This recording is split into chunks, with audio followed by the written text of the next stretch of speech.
This is the first public performance of Don't Be Afraid, composed by Roger Fortier. Debbie and I will sing the chorus for the first time. And it's not on? Is that better? Is that better?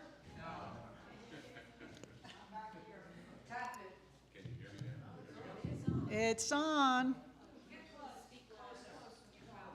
How is that? Okay. I'll say it again. This is because you'll want to hear, this is the first public performance of Don't Be Afraid, composed by Roger Fortier. And Debbie and I will sing the chorus for the first time, and then when we get to the chorus the next time, I'll try to remember to gesture to you, and you can join us. The words are up on the screen.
I think there was a mix-up with the slides there.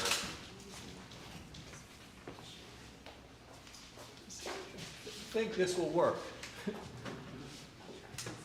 What a great tune and original music. And Wendy didn't say she wrote the lyrics for that song.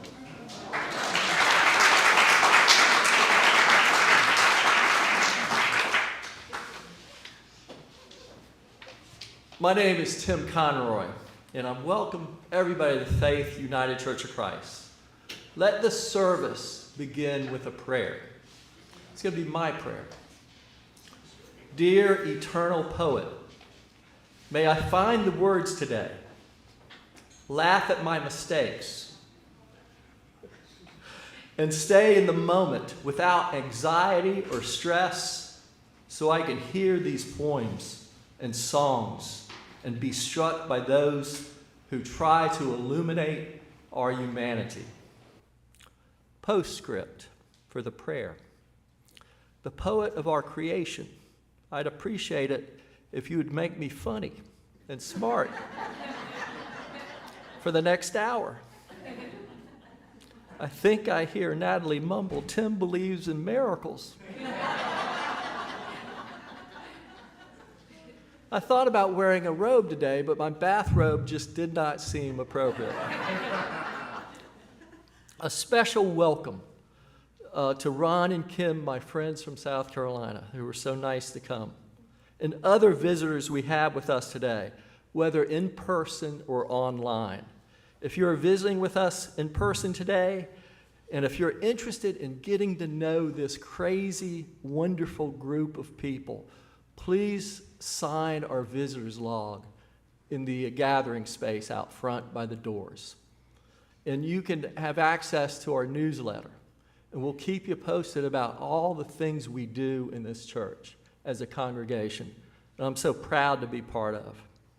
And if you're online with us, just drop us a note at office@faithuc.org, and we'll keep you apprised of everything. faithucc.org. Gotcha. You might have noticed that Pastor Mike is on vacation today. So it is my honor to be with you. Thank you for this gift. What a leap of faith it is to let me near a microphone.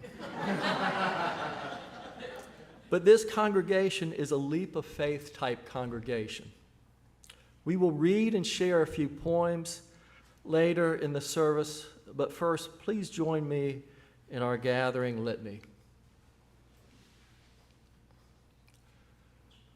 This is a thin place where earth and heaven embrace, where past interweaves with future, where people gather expectantly seeking. This is a thin place where hopes are renewed, where faith is expanded, where peace is revived, where love is refreshed. This is a thin place where fresh words are heard, deep wisdom revealed, and in my version, poets speak, daring promises proclaimed.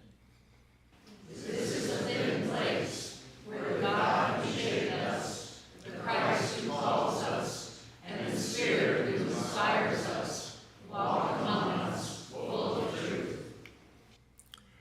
Holy mystery, God above us, God beside us, God within us. May we be open to see and hear your presence in their call as we gather to seek you this day. Amen. Let us rise in body and or spirit and sing with joyful hearts, "Be now thy vision."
Let's slow down a bit, rest ourselves into a contemplative space.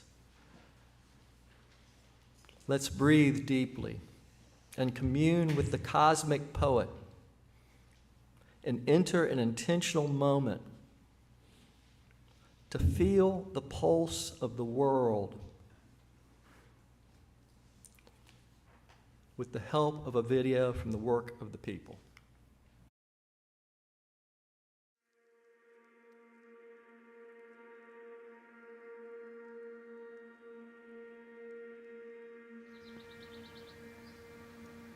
May our eyes be open to the Word of God scribed on every leaf and petal, on every wing and paw.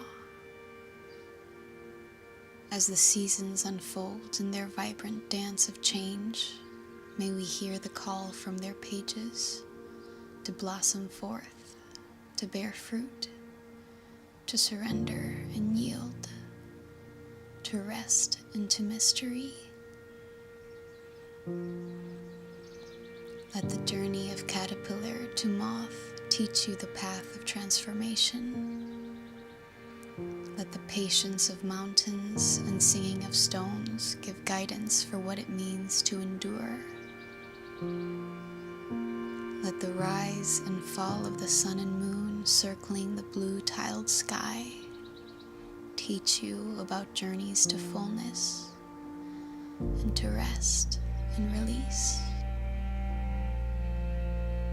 May holy wisdom be revealed in each season, reading grace at every turn.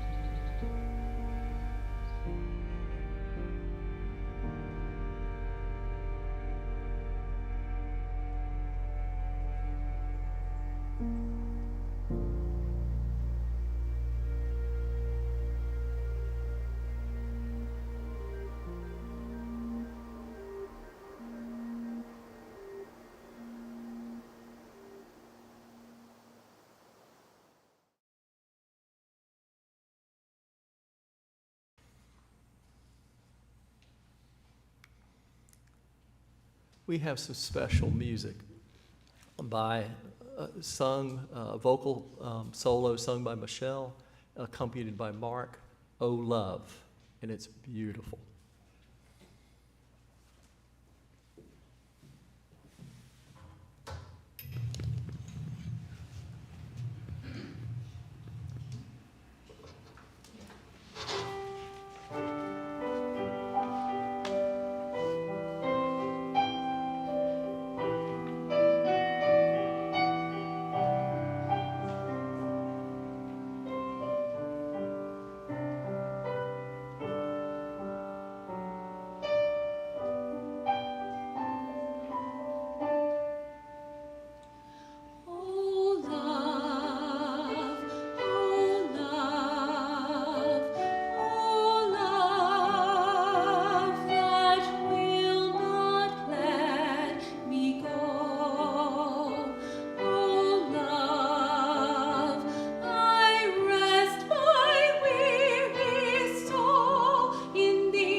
That was amazing.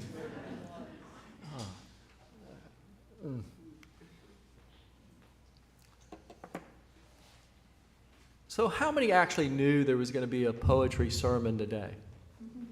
And y'all still came. This does not happen often. When I read great poetry, I can't help but think about how my concept of the divine loves poetry. For the poets surely were the ones who first visioned God's many forms and names.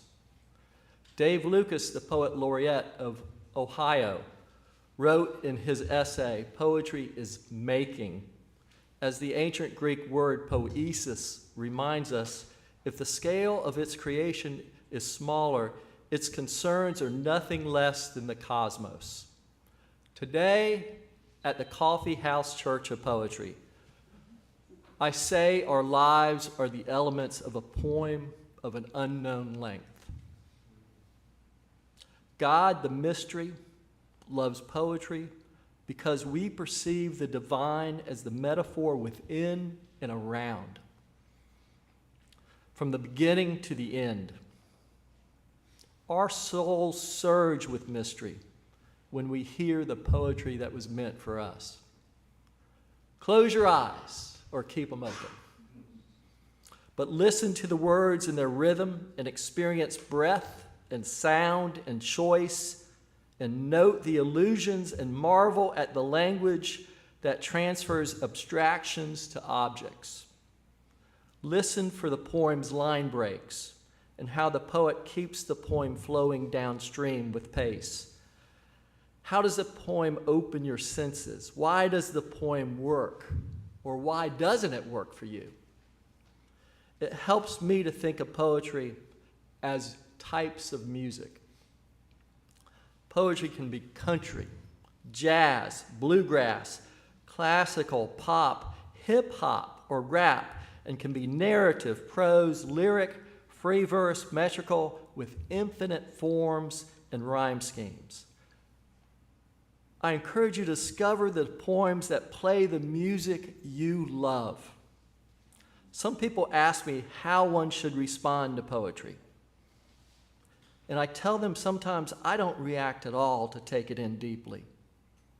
Sometimes I clap, snap, stomp, hoist my beer, hide my tears, or find myself laughing.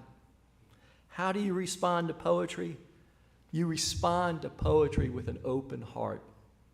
Believe me when I say there are poets and poems meant for you. But let me warn you, if you fall in love with poetry, it will transform you.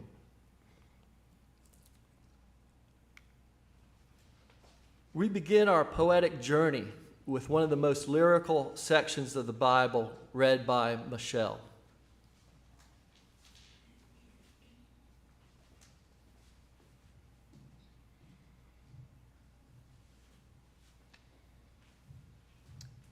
My beloved spoke and said unto me, Rise up, my love, my fair one, and come away. For lo, the winter is past, the rain is over and gone. The flowers appear on the earth. The time of the singing of the birds is come, and the voice of the turtle is heard in our land. The fig tree putteth forth her green figs, and the vines with the tender grape give a good smell. Arise, my love, my fair one, and come away. You read that great. Of course, this is how I wake up Terry in the morning.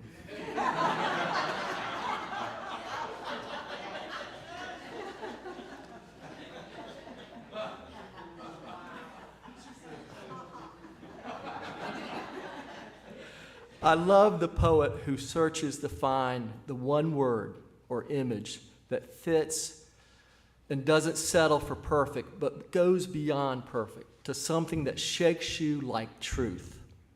Sometimes poetry will curse, so you'll hear Kwame Dawes' poem that uses strong language to express free will and independence and poverty and triumph with the image of a clothesline. A poet must be courageous and authentic and not cower from saying strong words in a temple. Parents, I don't think, is any, okay, I think we're good.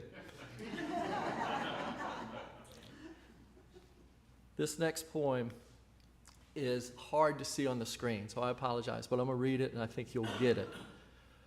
Ode to the Clothesline by Kwame Dawes, after Alfred Stieglitz.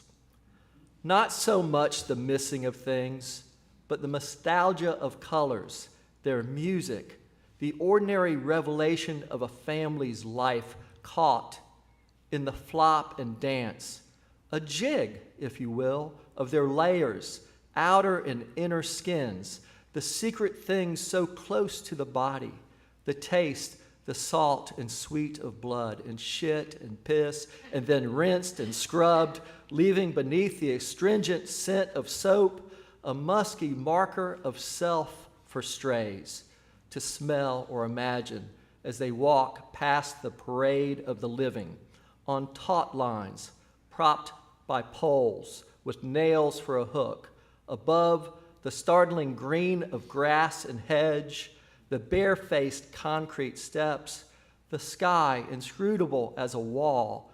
This is what one carries as a kind of sweetness, the labor of brown hands, elbow deep in suds, the rituals of cleansing, the humility of darning or afraid crotch, the dignity of cleanliness, the democracy of truth, the way we live our lives in the open.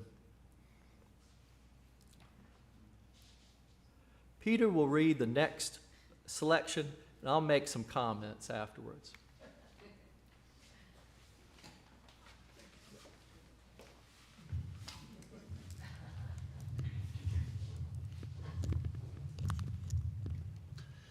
This is a poem by C.P. Cavave, a well-known Greek poet.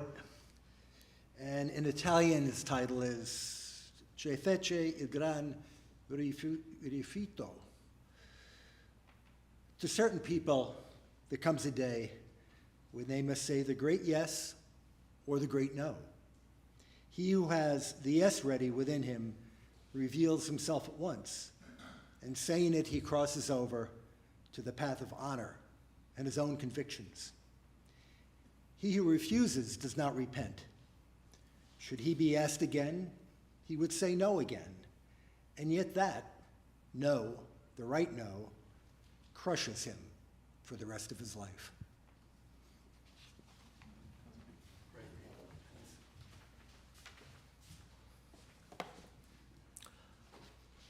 My brother and sister, as teenagers, would tease each other by reciting this poem. They were a little bit strange. You gotta realize, my father is a Marine Corps aviator, and he was tough as nails.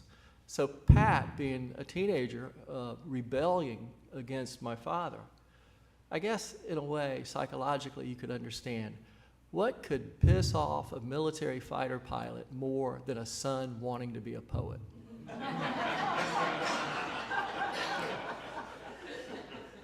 So Carol and Pat would tease each other, and they would say, you're going to be the one that said the great no. You're going to say the no, and your dreams are going to be ruined.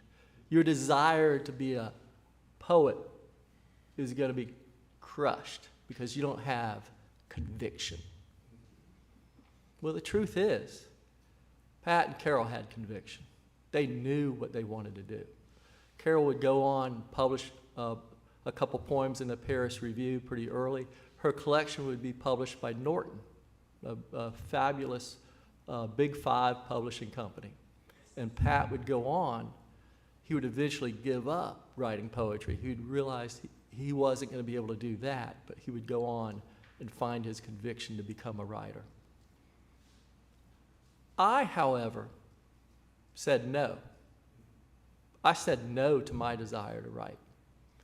And that no lasted a long time until right before, about 2 years before my brother died of pancreatic cancer. He sent somebody to my door, knocked on my door. And this guy was named Sam Morton, and he comes in and he says, "Your brother wants me to ask you to join our writing group." And I said, "Well, I don't care what he wants. Get out of here, Sam. I don't care." But Sam came in. He was such a nice guy. He basically got me. He said, "Your brother will hate me for the rest of your life, for my life, unless you join." And I said, "Well, Sam, I'll give it a whirl. I don't want that to happen to you." So I said yes. I found out that Kappa Phi was wrong. You could say yes to any of y'all's dreams. If you ever wanted to have a dream that you've denied, you can still say yes to it. So this poem changed my life. It changed the trajectory of my sister and brother. And Peter's going to read this next poem.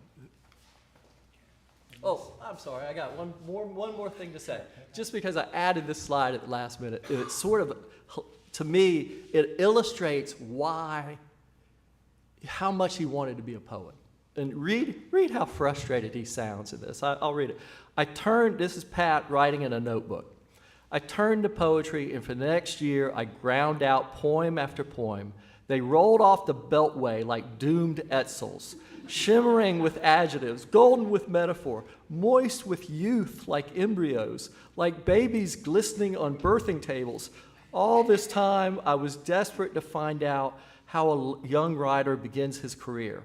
What marks the beginning of the ritual when a human is transformed into a writer? I needed a name or a telephone number. I would wear a beret, practice transcendental meditation, fight bulls in Spain. I needed a formula, but most of all, I needed time."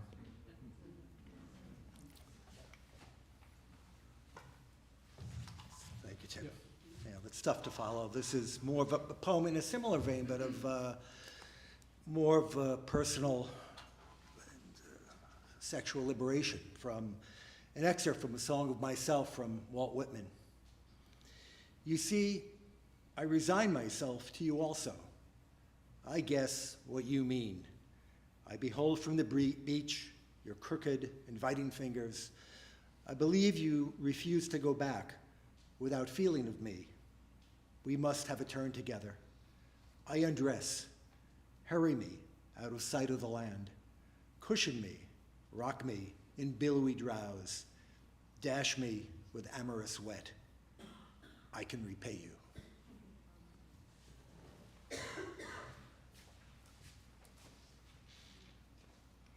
A poet falls in love with words, with imagery, with what they can reveal in the meaning of figurative language. How do you not love the expressions of Whitman? A poet must write with reckless abandon and trust the reader. Mark's going to read this next one.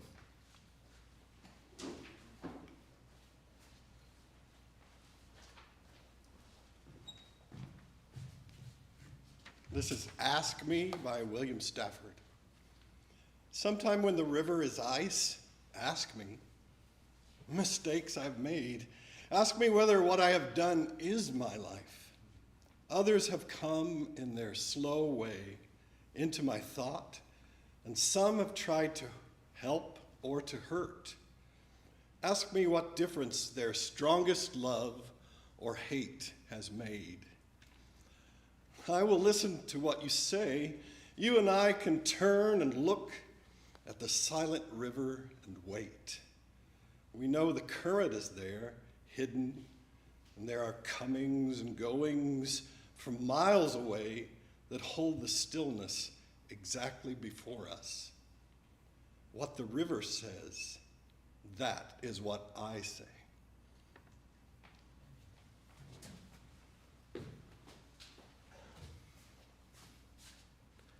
Damn, that's good. How do you explain the currents of a life? Who has appeared and disappeared from your eyes? What have you gleaned from the years? I find Stafford's answer as good as any I can manage to conjure. This next lovely poem will be read by Wendy.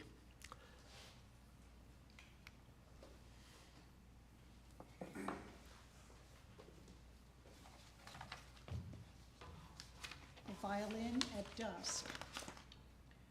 Stumble to silence, all you uneasy things that pack the day with bluster and with fret. For here is music at each window set.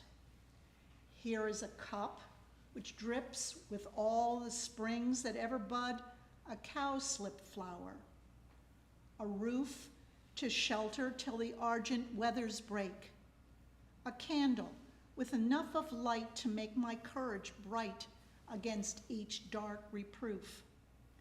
A hand's width of clear gold. Unraveled out the rosy sky, the little moon appears. As they were splashed upon the paling red, vast, blurred, the village poplars lift about. I think of young, lost things, lilacs, of tears. I think of an old neighbor, long since dead. Thank you, Wendy. I can't help but think of how much we take for granted each day when I hear a poem like this, each hour, and how poems like this remind us to absorb the daily music and beauty of the world, despite our anxieties. This poem reminds us to stand in awe at the end or close of day.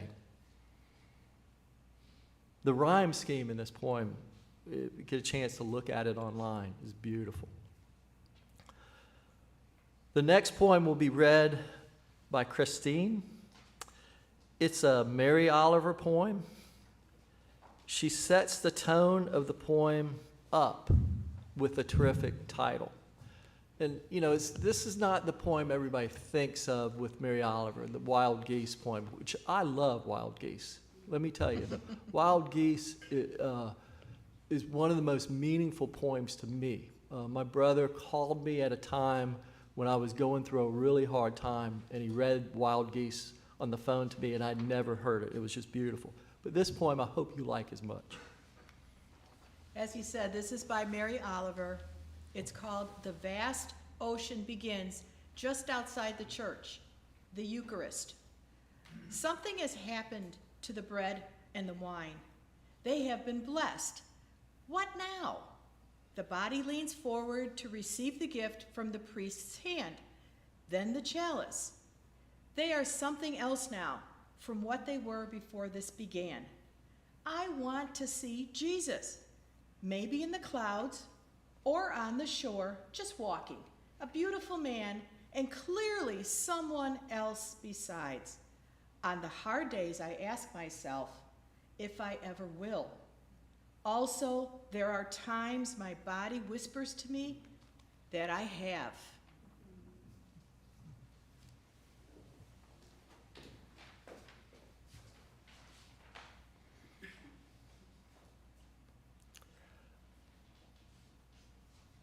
Okay, I'm going to take y'all in the next series of poems.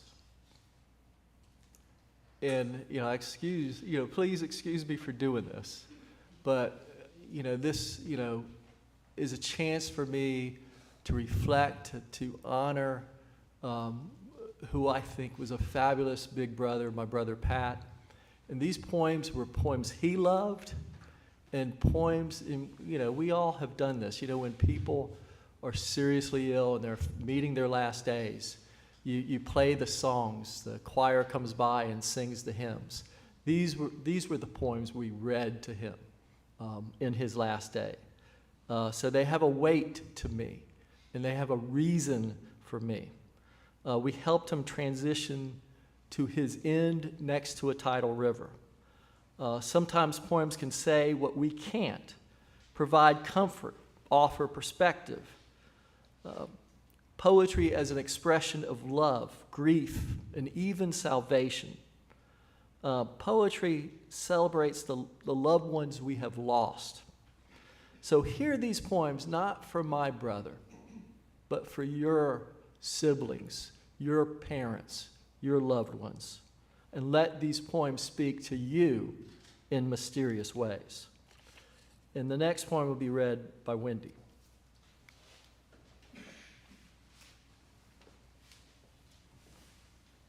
Tree by Jane Hirschfield.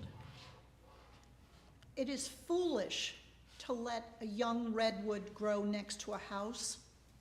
Even in this one lifetime, you will have to choose that great calm being, this clutter of soup pots and books. Already, the first branch tips brush at the window, softly, calmly. Immensity taps at your life.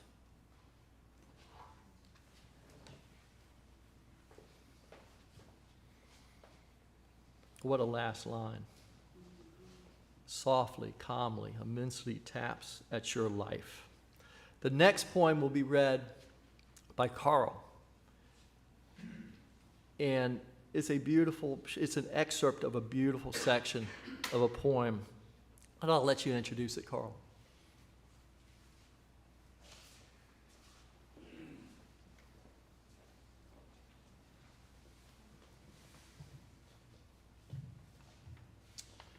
This is an excerpt from The Wreck of the Deutschland.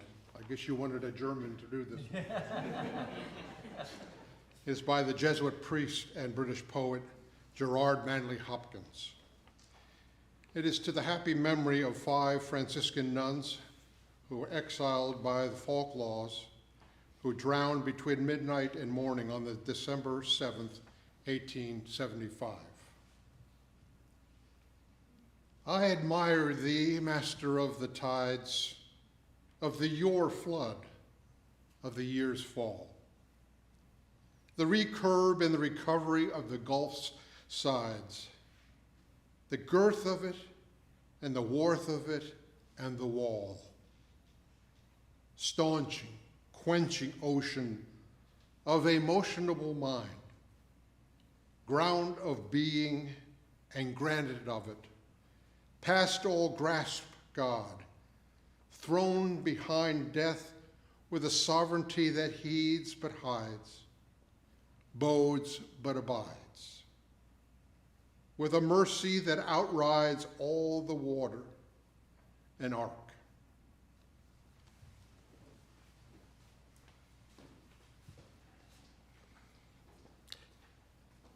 With a mercy that outrides the all of water and ark. It's just a stunning series of lines in that poem. The next poem is going to be read by John Dunbar, and it's by an author, a novelist y'all may know, Ron Rash, but he writes fabulous poetry.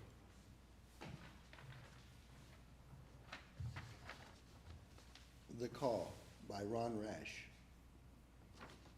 That afternoon, as last light drained from the hospital window, he rose in the bed and called, not preacher, daughter, or wife, but for his 2 blackened hands, as if they might keep at bay what hovered in the shadows.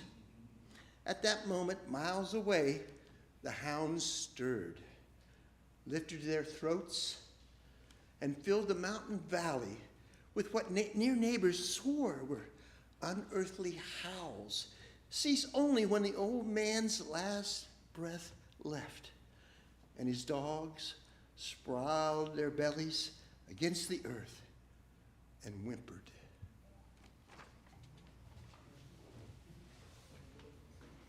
Thank you, John. My man Tom Miller is going to read the next poem.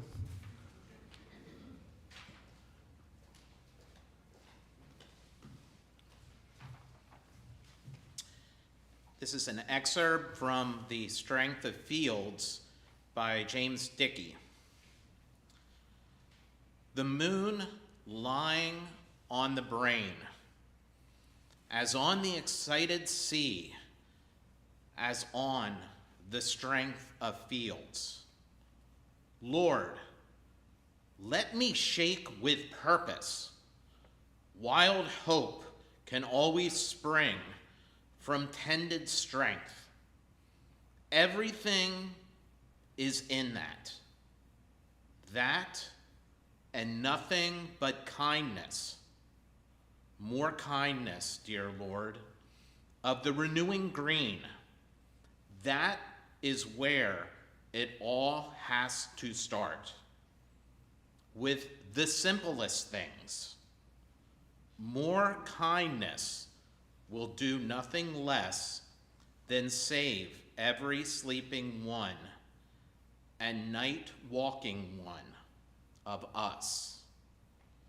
My life belongs to the world. I will do what I can.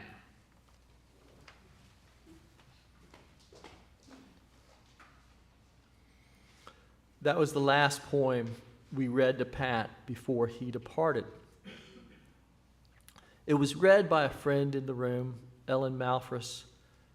Pat and Ellen had both taken classes from James Dickey. I love the imagery of the next excerpt that Marge Miller will read from The Prune Tree.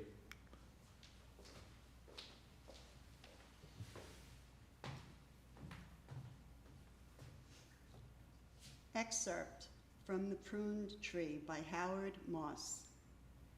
As a torn paper might seal up its side, or a streak of water stitch itself to silk and disappear, my wound has been my healing, and I am made more beautiful by losses. See the flat water in the distance nodding approval, the light that fell in love with statues, seeing me alive, turns its motion toward me. Shorn, I rejoice in what was taken from me. What can the moonlight do with my new shape but trace and retrace its miracle of order? I stand waiting for the strange reaction of insects who knew me in my larger self, unkempt in a naturalness I did not love. Even the dog's voice rings with a new echo, and all the little leaves I shed are singing, singing to the moon of shapely newness.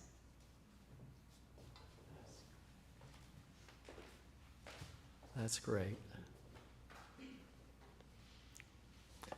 And I am made more beautiful by losses. I try to believe that. I want to believe that message. To paraphrase Seamus Heaney, the Irish poet who paraphrased Wallace Stevens, imagination presses back against the violence of the world. The next poem I wrote after a dinner with Chuck and Pam and their family, and where Chuck recounted a story about his father's death. And being a writer and a poet, you steal somebody else's stories all the time. And so I folded Chuck's story into my own experiences, because his image that he told in that opening line of his story struck me so much. This next poem is called Visitations, and it's a prose poem. After the sheriff tracked you down in the cabin in the Great Smokies and said your father was gone, you took the winding drive to be alone and saw him waiting in the bend, surprised he would appear so soon.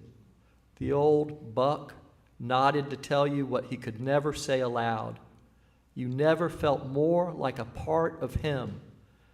And when your mother died, surrounded by outstretched hands, you spied the black snake a week later disappearing into the mimosa, and you didn't have to see where it went.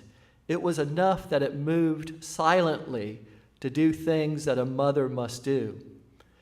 And when your younger brother chose death and your older brother died of living too hard, they appeared together above Damascus as you hiked in the snow and spotted two ponies running like brothers, the younger pretending to be slower but chasing the other. Each threw kindred eyes at you until they disappeared over the hill, leaving tracks to follow, knowing one day you will appear across the field and stare at someone who will rejoice at the heart of a wild creature. This next poem, and we're winding us up. We're not going to read you forever. This is going to be read by Natalie.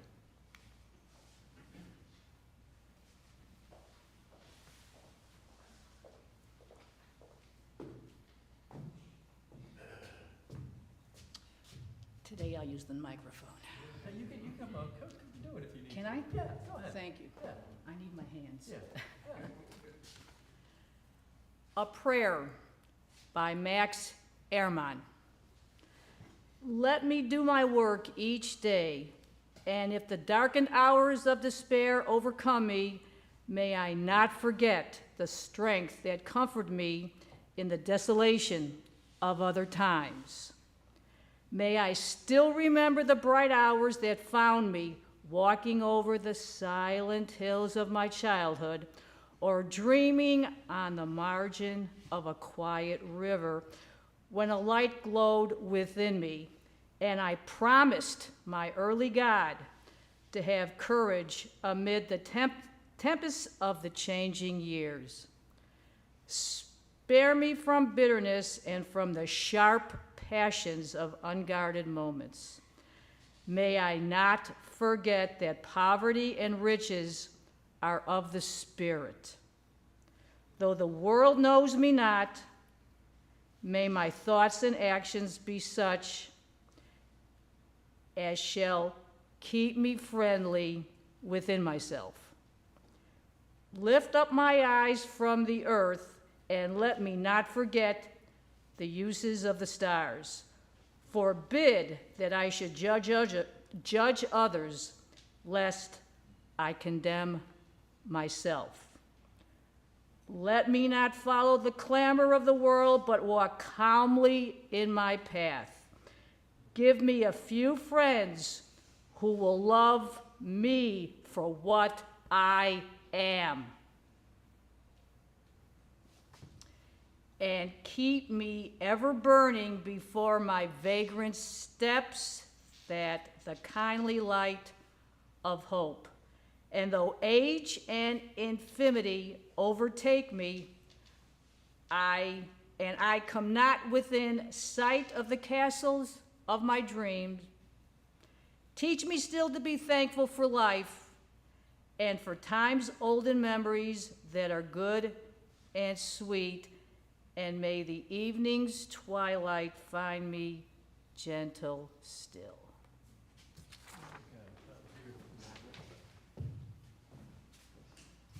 That was beautiful. Sight of the castle of my dreams, my vagrant steps. Those lines just keep me friendly with myself. They're just wonderful. Here it is, the conclusion of the sermon. God is metaphor. God is poetry.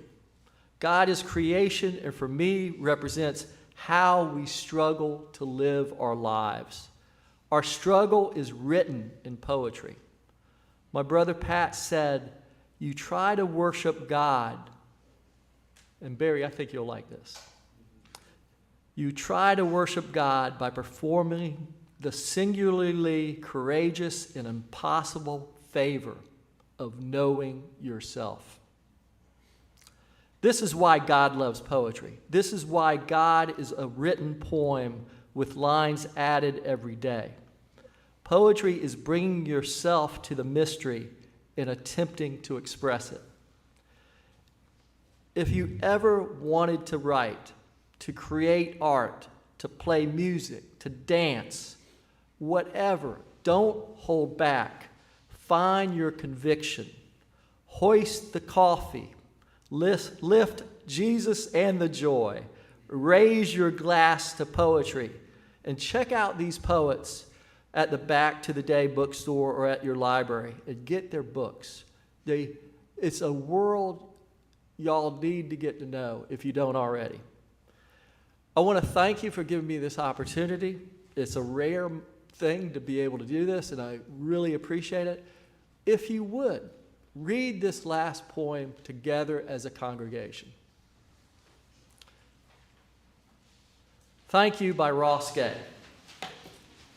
If you find yourself half naked and barefoot in the frosty grass, hearing again the earth's great sonorous moan that says, you are the air of the now and gone, that says, all you love will turn to dust and will meet you there.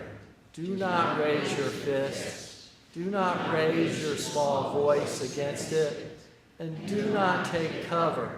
Instead, curl your toes into the grass. Watch the cloud ascending from your lips. Walk through the garden's dormant splendor. Say only thank you, and thank y'all. Remain seated, and we'll sing All Things Bright and Beautiful.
Wendy's going to do joys and concerns for us. Well, let's see. I'm good at reading, not very good at extemporaneous speaking. Marge Brown says, today is the 40th wedding anniversary of Marge and Eddie. They'll be celebrating on a Great Lakes Viking tour this week. Oh, good. Boy, they're lucky. I don't have any other joys right now, except that it is a great joy to be here today. I love being in this church. I love being up here, and I even enjoyed singing this morning. And I will go into something that I read, pastoral prayer, applauding the creation of all that is. Today we celebrate creativity in all its forms. the creativity in writing, in music, in art. We are grateful for the gifts of creativity in gardening, of working with animals, of advocacy, of teaching, of landscaping, of cleaning. We're thankful for the gifts of working with machinery, of communication, of dealing with finances and economics, of diplomacies and intricacies in the medical field. We are humbled by those with creativity in cooking and baking, of working with young children, and those who have excellent time management skills and a talent for organization. With gratitude, we praise those who keep us safe and respond to us when in need, to those who listen and know where to get help. Our world is so complex that we need all the unique gifts of every individual, and especially today, we show our gratitude for their creativity and talents. Now, let us continue that gratitude by reciting together one interpretation of the Lord's Prayer. The words are on the screen. Our artist who art in the studio, exciting are your works. Let your message shine around the world, around the cosmos. Give us this day our melodies of joy. Lead us not into mediocrity. Forgive our lack of comprehension, as we forgive the judgment of ourselves, as well as the judgment of others. Thanks to our teacher, thanks to our mentor, thanks to the artist, the musician, the author of divine creativity. Amen. Thank you, Wendy. We have a couple announcements before we sort of end it. So Terry, you want to come up and do your announcement about the green team?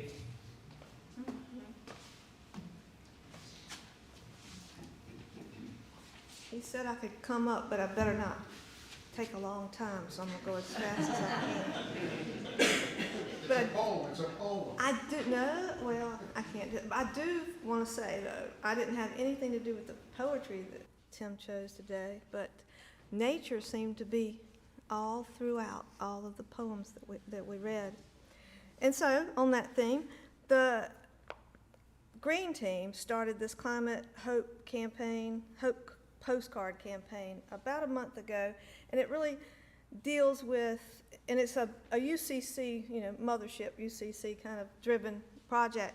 And what we're doing is we're filling out postcards and asking the EPA and President Biden to get on about their business of updating these 10 regulations that need to be updated that deal with water and air and climate change. And so what we're doing is we're filling out the postcards. A lot of you have already done it, and we thank you very, very much for doing that. And you can put a personal message on there. And then those postcards are going to get taken to DC, to the EPA. I'm also putting your name and email address into a database that allows them to let you know, this is the environmental justice part of the UCC, just send you an email saying this particular regulation, and there's 9 of them, is up for comment. And so you can go online and just encourage them to get this regulation updated. So if you haven't, please do, and get all your friends and family to do it. And if you don't want to put anything on that card but your name, you don't have to put your email. Your card will be included in the delivered cards. You just won't get any emails through the database. But the Green Team is out, will be around like we have for the last month out in the gathering space. So if you want to fill out a card, or you can get some cards to fill out and bring back, or just get a card. They stay in the back room whenever you want to, and then we'll do something about this pollution, and do it now, because if it doesn't get done now, it may not get done in the next round. Thank you. And Marge, you want to give it's kind of a pep talk about the labyrinth? Oh, yeah.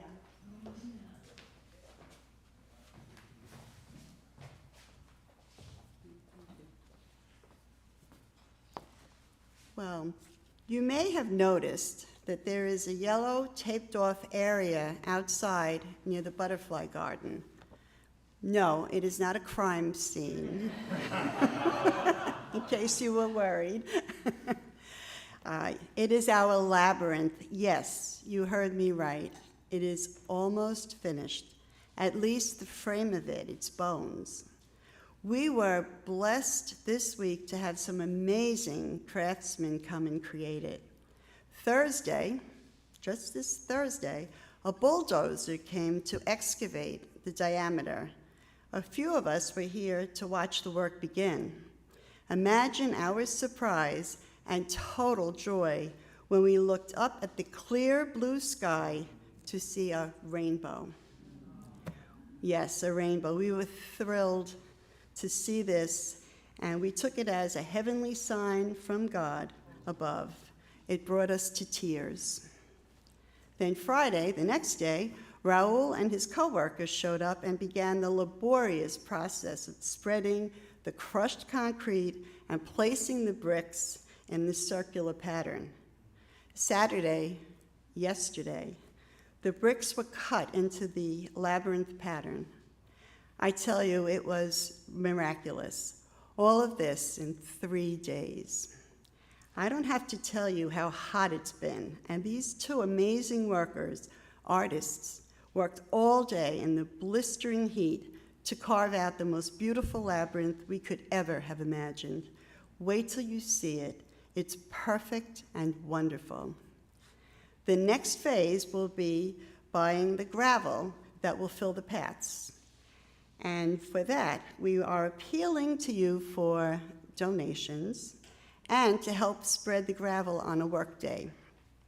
We will need probably about $3,500 for the gravel, and then for landscaping and benches. Please take a look at the labyrinth and help us realize our dream. You can purchase bricks from Lisbeth, or donate cash, or write out a check to Faith UCC and indicate Labyrinth Fund on it.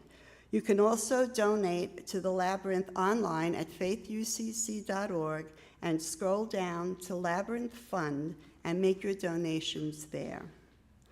Once the paths are complete, we will plan a fabulous ribbon-cutting ceremony sometime in August. Remember, this is the first and only labyrinth in Dunedin. Eat your hearts out, everyone else. It's a big deal. We are members of the National Labyrinth Society, and ours will be added to their national registry. Faith UCC will be on the map. We look forward to sharing our labyrinth with the community and dream of the many, many programs that will happen here. For now, we ask everyone to have a look at the labyrinth, but to not walk on it just yet until we get the paths completed. Isn't that wonderful? That's my joy. We've been planning this for 3 years, and it took 3 days for them to build it. Amazing. On another note, a couple of very quick announcements. Mahjong Monday started last week, and we had 14 attendees, and everyone had a great time learning this fun game, and we're meeting again tomorrow at 2, so if you want to come and learn and play, you're welcome to come. And Connie is all better, so she's going to be with us. Also, there is a sign-up sheet in the back for the St. Bridget Day Retreat that's happening on Saturday, August 5th at the Franciscan Center in Tampa. There was an error in the last open door, mea culpa. The retreat is Saturday, August 5th, not Sunday, as it was listed in Open Door. See me after church if you want to sign up. And one more thing, our friends at Temple B'nai Israel in Clearwater have invited us to their Shabbat Shalom service this Friday at 6 p.m. This service will be led by their sisterhood, their version of Anam Cara. Please see me if you are interested in experiencing a Shabbat Shalom service. The end.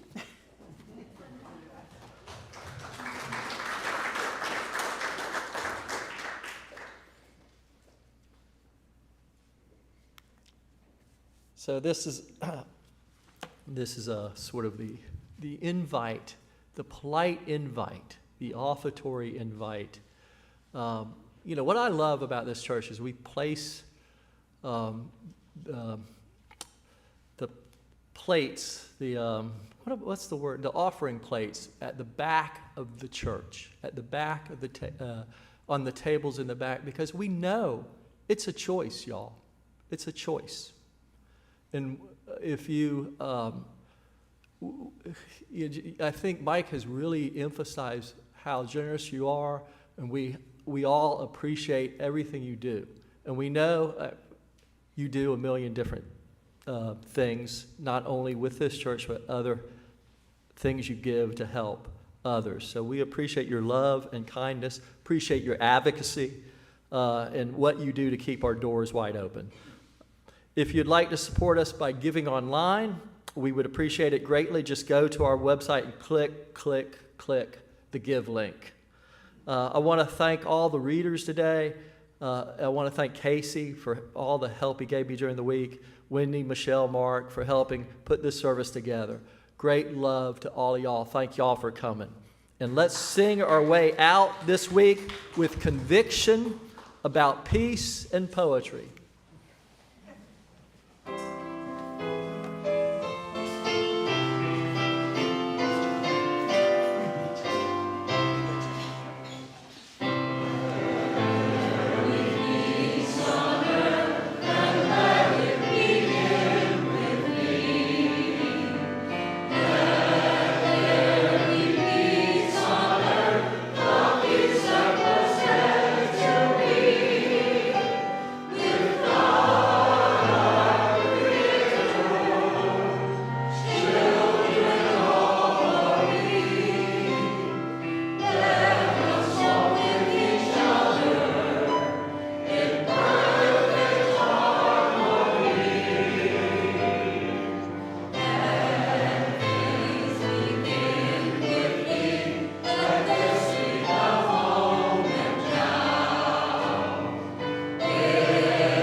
you.